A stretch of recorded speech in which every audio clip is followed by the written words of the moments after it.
Hi friends, welcome to Relax Recipes. இன்னைக்கு நம்ம 4 விதமான லஞ்ச் பாக்ஸ் ரெசிபி தான் பார்க்க போறோம். இந்த லஞ்ச் பாக்ஸ் ரெசிபீஸ் பாத்தீங்கன்னா நாலுமே உங்களுக்கு டிஃபரண்ட் டேஸ்ட்ல இருக்கும். செய்யிறதுக்குமே ரொம்ப சுலபமா இருக்கும். நம்ம முதல்ல பார்க்க போற ரெசிபி பாத்தீங்கன்னா கருப்பு கொண்டக்கடலை பிரியாணி எப்படி பண்ணலாம்னு பார்க்கலாம். 1.5 கப் பாஸ்மதி அரிசி எடுத்துர்க்கேன். இத கழுவிட்டு 20 நிமிஷம் ஊற வச்சுக்கலாம். கொண்டக்கடலையை நான் நைட் ஊற வச்சிட்டு காலையில உப்பு சேர்த்து 4 விசில் வேக வச்சு எடுத்துர்க்கேன். ஒரு 3 டீஸ்பூன் அளவுக்கு எண்ணெய் சேர்த்துக்கலாம். ஒரு 2 டீஸ்பூன் நெய் சேர்த்துக்கலாம். இந்த பிரியாணிக்கு நெய் அதிகமாக தேவைப்படாது. 2 வெங்காயம் ஸ்லைஸ் பண்ணி வச்சுருக்கேன். 2 பச்சை மிளகாய் கட் பண்ணி வச்சுருக்கேன். இதை சேர்த்துக்கலாம். வெங்காயம் நல்ல பொன்முறுவலாக ஆகிற வரைக்கும் நம்ம வதக்கிக்கணும். பொதுவாகவே நம்ம பிரியாணிக்கு நல்ல பொன்முறுவலாக வதக்கிக்கணும். புலாவுக்கு பச்சை வாடை போனாலே போதும். இதில் 2 தக்காளி சேர்த்துக்கலாம். தக்காளிக்கு தேவையான அளவுக்கு உப்பு சேர்த்துடலாம். தக்காளி நல்ல மசிற வரைக்கும் நம்ம வதக்கிக்கணும். ஒரு 1.5 டீஸ்பூன் அளவுக்கு இஞ்சி பூண்டு பேஸ்ட் சேர்த்துக்கலாம்.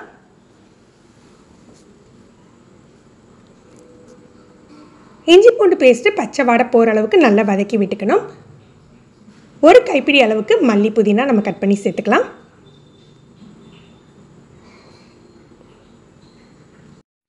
ஒரு டீஸ்பூன் அளவுக்கு பிரியாணி மசாலா சேர்த்துக்கலாம். இது பட்டை, கிராம்பு, ஏலக்காய் 3 சேர்த்து திரிச்ச மசாலா. காரத்துக்கு தேவையான அளவுக்கு மிளகாய் தூள் சேர்த்துக்கலாம். நம்ம காஷ்மீரி சில்லி பவுடர் யூஸ் பண்ணால் உங்களுக்கு கலர் பொடி எதுவுமே தேவையில்லைங்க. நல்ல கலராக இருக்கும். ஒரு 2 டேபிள் ஸ்பூன் அளவுக்கு தயிர் சேர்த்துக்கலாம். இதெல்லாம் நல்லா கலந்து விட்டுறலாம். நீங்கள் வேக வச்ச கொண்டக்கடலையாக இருந்தால் இதில் டேரெக்டாக சேர்த்து ஒரு வதக்குனா போதும். நீங்கள் கொண்டக்கடலையை வேக வைக்காமல் ஊற மட்டும் வச்சுருந்தீங்கன்னா இப்போ சேர்த்துட்டு தண்ணி சேர்த்து வேக வச்ச பிறகு தான் நம்ம அரிசி சேர்த்துக்கணும். 1.5 கப் அளவுக்கு பாஸ்மதி எடுத்துருந்தேன். நான் இன்றைக்கி விசில் வைக்க போகிறதில்ல, தம் போட்டு தான் வேக வைக்க போகிறேன். 1க்கு 2 அளவு தண்ணி சேர்த்துக்க போகிறேன். 3 கப் அளவுக்கு தண்ணி சேர்த்துக்கலாம். தயிர் புளிப்பு இருந்ததுனால லெமன் ஜூஸ் சேர்க்கலை. உங்களுக்கு புளிப்பு இல்லாத தயிராக இருந்தால் 1 டீஸ்பூன் லெமன் ஜூஸ் சேர்த்துக்கோங்க. தேவையான அளவுக்கு உப்பு சேர்த்து நல்ல கொதி வந்துட்டு ஊற வச்ச அரிசியை வடிகட்டி சேர்த்துடலாம். உப்பு காரம் செக் பண்ணிவிட்டு நம்ம வேக வச்சுக்கலாம். நீங்கள் விசில் வைக்கணும் அப்படின்னா உங்களுக்கு 1க்கு 1.5 அளவு தண்ணியே போதும். தண்ணியும் சாதமும் சேர்ந்து வந்துட்டு இந்த ஸ்டேஜில் அடியோடு கிளறி விட்டுட்டு விருப்பப்பட்டால் 1 ஸ்பூன் நெய் சேர்த்து 10 நிமிஷம் லோ ஃப்ளேமில் தம் மாதிரி போட்டுடலாம். தோசைக்கல் மேலே கூட நீங்கள் எடுத்து வச்சுக்கலாம். 10 நிமிஷம் தம் போட்ட பிறகு பாருங்கள், சூப்பரான கொண்டக்கடலை பிரியாணி நமக்கு ரெடி ஆயிடுச்சு. அடுத்து நம்ம மாங்காய் சாதம் எப்படி பண்ணுறதுன்னு பார்க்கலாம். இந்த மாதிரி நீல வகையான மாங்காவாக இருந்தால் சாதத்துக்கு ரொம்ப டேஸ்ட்டாக இருக்கும். நல்ல கட்டியான மாங்காவாக பார்த்து எடுத்துக்கணும். இதை துருவி எடுத்துக்க போகிறோம். நீல துருவலாக வர்ற மாதிரி துருவி எடுத்துக்கோங்க. தோல் வேண்டானா நீங்கள் எடுத்துகிட்டு கூட துருவிக்கலாம். ஒரு சின்ன துண்டு இஞ்சி எடுத்து இதையும் துருவி தனியாக எடுத்து வச்சுக்கணும். மாங்காய் சாதம் விறகுறதுக்கு நீங்கள் பச்சரிசியில் செஞ்சுக்கிட்டிங்கன்னா ரொம்ப நல்லாயிருக்கும். பாதி உப்பு போட்டு நான் வடித்து எடுத்து வச்சுருக்கேன். ஒரு 2 டீஸ்பூன் எண்ணெய் சேர்த்துக்கலாம். நார்மல் குக்கிங் ஆயில் தான் சேர்த்துக்கிறேன். தாளிக்கிறதுக்கு கடுகு சேர்த்துக்கலாம். ஒரு 2 டேபிள் ஸ்பூன் அளவுக்கு வேர்க்கடலை. இது வறுக்காத வேர்க்கடலை, அதனால் முதல்லே சேர்த்துக்கிட்டேன். வறுத்த வேர்க்கடலைன்னா கடைசியில் சேர்த்துக்கலாம். 1 டீஸ்பூன் கடலைப்பருப்பு, ஒரு 1/2 டீஸ்பூன் உளுத்தப்பருப்பு சேர்த்துக்கலாம். கொஞ்சமாக கருவேப்பிலை, ஒரு 4 மிளகாய் வத்தலை விதைகளை எடுத்துகிட்டு சின்ன பீஸாக கட் பண்ணி வச்சுருக்கேன். அதை தான் நம்ம சேர்த்துக்க போகிறோம். இப்படி சேர்த்துக்கிறதுனால ரைஸில் எல்லா இடத்துலையுமே உங்களுக்கு பரவி இருக்கும். விதையோடு சேர்த்துக்கிட்டால் ரொம்ப காரம் பிடிச்சிடும். ஒரு 1/2 டீஸ்பூன் மஞ்சள் பொடி சேர்த்துக்கலாம். ஒரு 1/4 டீஸ்பூன் பெருங்காயத்தூள் சேர்த்துக்கலாம்.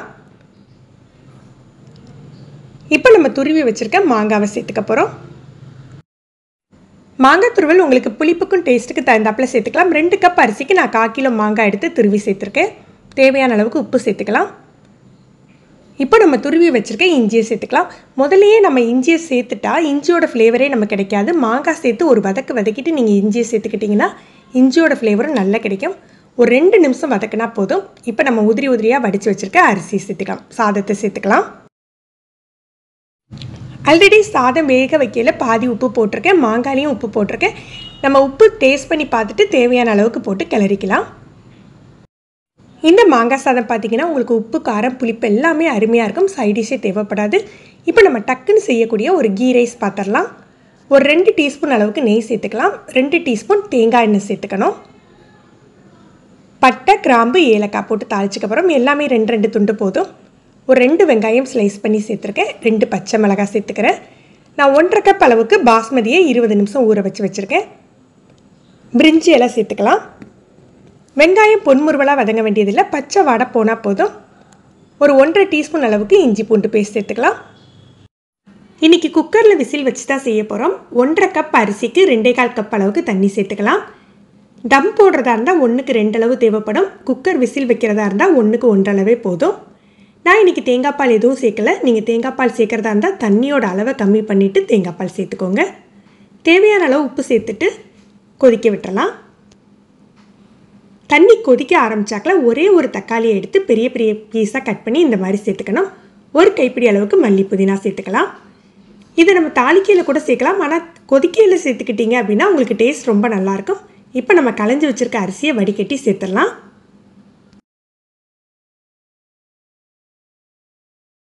கிளறி விட்டுட்டு குக்கரை மூடி மிதமான தீயில் 2 விசில் வச்சுக்கலாம். குறைவான தீயில் வைக்கிறதா இருந்தால் 10 நிமிஷம் வச்சுருந்தாலே போதும், நமக்கு நல்லா வெந்துடும். இப்போ நம்ம ஓப்பன் பண்ணி பார்த்துடலாம். நம்ம தேங்காய் எண்ணெய் சேர்த்து சமைச்சிருக்கிறதுனால நல்ல ஒரு வாசமாக இருக்கும். உங்களுக்கு நீங்கள் தேங்காய் பால் சேர்க்காமையே உங்களுக்கு நல்ல சாஃப்டாகவும் இருக்கும், உதிரி உதிரியாகவும் இருக்கும். இப்போ நம்ம கிச்சடி ரைஸ் எப்படி பண்ணுறதுன்னு பார்க்கலாம். 1 கப் பாஸ்மதி அரிசிக்கு 1/2 கப் அளவுக்கு மசூர் தால் தேவைப்படும். மசூர் தால் கிடைக்கலன்னா நீங்கள் லேஸ் வகையான துவரம்பருப்பு எடுத்துக்கலாம், இல்லது பாசி பருப்பு எடுத்துக்கோங்க. கனமான பருப்பு எடுத்துக்கிட்டிங்க அப்படின்னா டேஸ்ட் மாறிடும். ரெண்டையுமே தனித்தனியாக ஒரு 1/2 மணி நேரம் ஊற வச்சுக்கணும். ஒரு 2 டேபிள் ஸ்பூன் அளவுக்கு எண்ணெய் சேர்த்துக்கலாம். நீங்கள் விருப்பப்பட்ட நெய் கூட சேர்த்துக்கோங்க. பட்டை, கிராம்பு, ஏலக்காய் போட்டு தாளிச்சிக்க போகிறோம். ஒரு 2 வெங்காயம், 2 பச்சை மிளகாய் சேர்த்துக்க போகிறோம். இதுக்கு வெங்காயம் பொன்முறுவலாக வதங்க வேண்டியது இல்லைங்க, பச்சை வாடை போனாலே போதும்.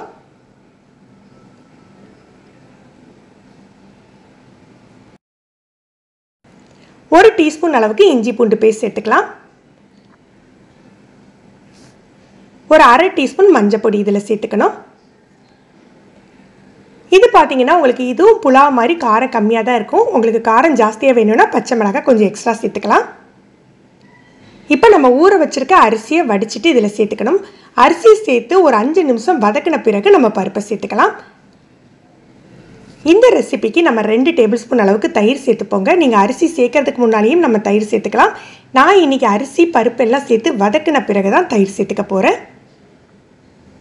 பருப்பு சேர்த்து 2 நிமிஷம் வதக்கின பிறகு நம்ம ஒரு 2 டேபிள் ஸ்பூன் அளவுக்கு தயிர் சேர்த்துக்கலாம்.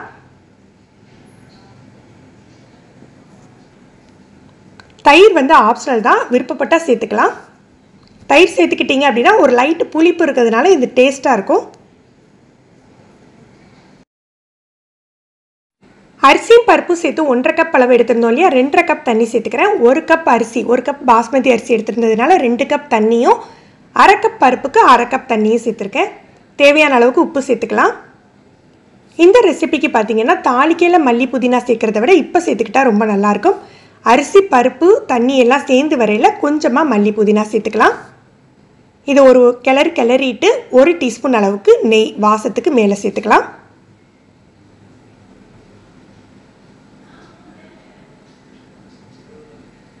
இது நல்ல டைட்டான மூடி போட்டு தோசைக்கல் மேலே குறைஞ்ச தீயில ஒரு 10 நிமிஷம் நம்ம தம் போட்டு எடுத்துடலாம்.